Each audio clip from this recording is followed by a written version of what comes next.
Hai, Assalamualaikum dan selamat sejahtera semua. Okey, bersama lagi dengan Cikgu Lily. Kita masih lagi dengan reka bentuk teknologi dengan tajuk hidroponik. Okey, hari ini hidroponik cikgu akan memfokuskan berkaitan peralatan dan bahan semaian untuk hidroponik. Kita akan terangkan apakah peralatan dan bahan yang digunakan dan untuk menghasilkan hidroponik. Okey, sini ada beberapa contoh peralatan dan bahan dan fungsinya sekali.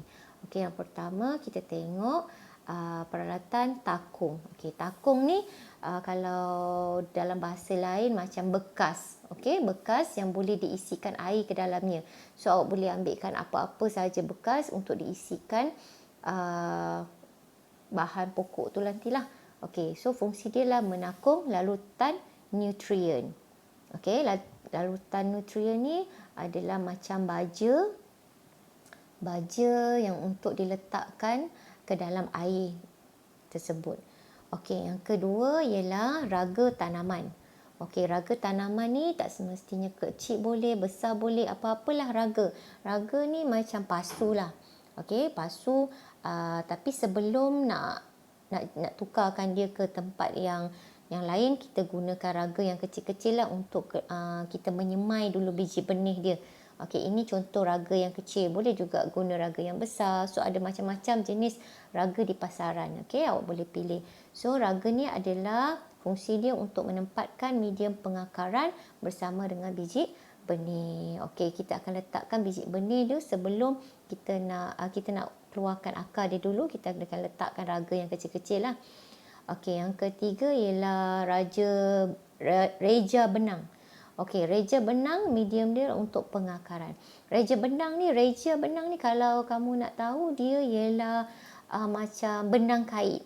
Okey, kalau ibu-ibu awak kan ada buat kait baju, buat kait tu, benang dia tu kita panggil reja. Dia akan serabutkan benang tu, kita akan letakkan biji benih dalam benang reja tu untuk buat pengakaran ni lah. Untuk first nak keluarkan biji benih dia, nak keluarkan akar, kita boleh gunakan reja benang. Okey, seterusnya span. Okey, selain daripada reja benang, kita juga boleh menggunakan span. Okey, span yang paling senang lah untuk kita buat untuk medium dia sebagai medium pengakaran. Okey, kita masukkan biji benih di dalam, kita lubangkan sikit span tu, kita lubangkan sikit, kita akan masukkan biji benih ke dalam span. Dia dah berakar, baru kita boleh tukarkan dia ke tempat yang lain. Okey, itu span. Yang seterusnya ialah ini ialah bahan dia, iaitu stok A dan stok B. Stok ni ialah untuk menjadikan larutan hidroponik. Okey, ini macam baja lah, baja A dan baja B, tapi dia tak gunakan baja yang tanah tu. Okey, dia guna baja nutrien, baja larutan air. Okey, air. Seterusnya ialah penutup takung. Okey, tadi ada takung dan penutup dia. Okey, yang penutup dia ni untuk menutup takung dan menempatkan medium pengakaran bersama dengan biji benih. Okey, raga tadi kita masukkan ke dalam lubang penutup takung tu, biar akar dia akan keluar. Di dalam takung tadi dah ada air kan. So kita akan masukkan raga ke dalam penutup takung. Ini khas untuk hidroponik. Sebenarnya ada cara lain juga, peralatan lain selain daripada peralatan yang cikgu gunakan ni untuk buat hidroponik. Dia banyak sebenarnya, barang-barang terbuang pun dia boleh digunakan sebagai peralatan untuk menjadikan tanaman hidroponik. Okey, kalau takung dan penutup takung ni dia memang khas lah, ada dijual di kedai, khas untuk menjalankan tanaman hidroponik. Okey. Okey, seterusnya kita tengok bahan semaian. Okey, bahan semaian ini adalah contoh-contoh biji benih yang kita boleh dapat di kedai. Okey, di pasar raya pun ada jual biji benih. Okey, ini contoh biji benih sawi. Dia banyak biji-biji benih. Okey, inilah biji benih kailan. Kalau awak nak tanam kailan, awak cari biji benih kailan. Kalau awak nak tanam sawi, awak cari biji benih sawi. Okey. Yang ini ada macam-macam juga. Pergi dekat kedai tanaman bunga ataupun pergi pasar raya. Pasar raya bahagian yang jual peralatan-peralatan tanaman tu, okey, dia ada jual juga. Okey, saya pernah nampak dia ada jual juga.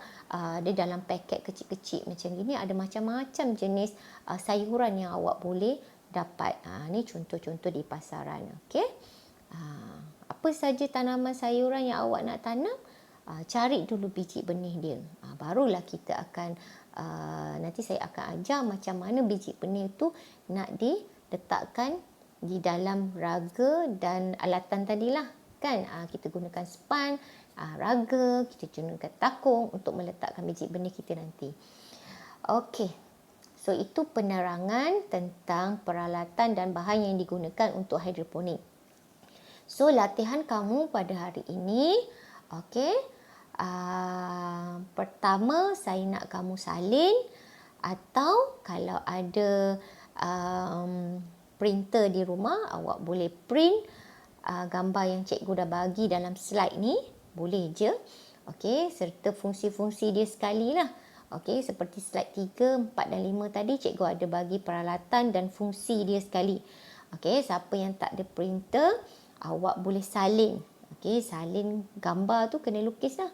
Salin, lukis dan tulis fungsi dia. Okey, siapa yang tak pandai lukis, okey, awak boleh print gambar yang saya bagi, awak tampal dengan fungsi dia sekali. Okey, contoh yang inilah. Ni semua ni. Okey, awak salin. Okey, ni awak salin semua, lukis. Kalau ada yang lukisan tu, awak lukislah. Okey, kalau ada printer lagi senang, awak print dan awak tampal sahaja. Okey, so seterusnya, soalan seterusnya yang kedua, saya nak awak senaraikan 5 sayuran daun yang boleh ditanam dengan penanaman hidroponik. Okey, senaraikan. Tulis satu sayur apa. Contoh tadi sayur sawi, kedua sayur kailan, ketiga, keempat, kelima. Okey, cari lagi apa lagi biji benih sayuran yang boleh ditanam menggunakan penanaman hidroponik. Okey, lebih digalakkan untuk murid mencari gambar sayuran daun dan tampal di dalam buku latihan mengikut kreativiti masing-masing. Saya tahu murid-murid saya banyak yang kreatif. Selain daripada siapa yang saya bagi, dia boleh cari dekat dalam internet. Okey, awak search dekat dalam internet apakah sayuran-sayuran hijau, okey, sayuran daun yang boleh ditanam menggunakan penanaman hidroponik. Okey, ambil, awak print gambar-gambar sayur tu, awak tulislah sayur tu sayur apa, sayur kailan ke, sayur sawi ke, awak tampal. Saya nak 5 sahaja gambar sayuran. Kalau tak ada printer, tak ada komputer nak cari bahan, tak apa. Cikgu kata just salin sahaja. Okey, salin sahaja 1, 2, 3, 4, 5 jenis sayuran daun. Okey, boleh? Okey, sekian dulu untuk hidroponik. Yang kita fokuskan pada hari ini ialah peralatan dan bahan serta fungsinya sekali. Okey, kita akan jumpa lagi di kelas akan datang dan di video cikgu akan datang. Okey, sekian. Bye. Assalamualaikum.